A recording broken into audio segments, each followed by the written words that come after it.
Wakangwarira here muhoride iri kuuya. Kungwarireko beshi. Hama dzako dziri kuuya narosina. Vari kuuya. Be very careful. Neiko beshi. Usaragashire mugashiriro uyo wakambeka uchiita uyo. Ane zvawanzwa here. Eka zvanditi uri kuziva kuti kuri kuuya mukoma waCOVID.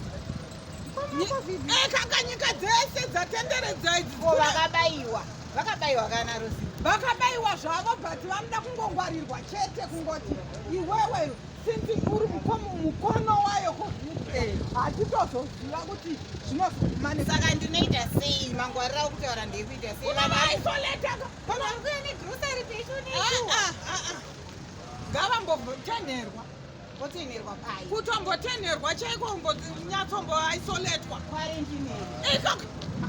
Beshi. Ingasinamboziva zvingasvike pakudaro. Ikaka unofira mafufu segonzo ndatokuona ndikati munhu andari asina ruzivo rwaari kuziva. Ingetika grocery abva kuJubank. Girosari racho rine mashosho irori. Chako chamwari. Remasosho. Ndinabona kungotora nekungovaisa mumba mune vamwe. Unotozodemba kuti dai ndakaziva zvangu ndakadya zvangu zvepatariso. Waita basa gogo madhireiva veshugava. Vaizadzwa. Vanoziva Waita basa.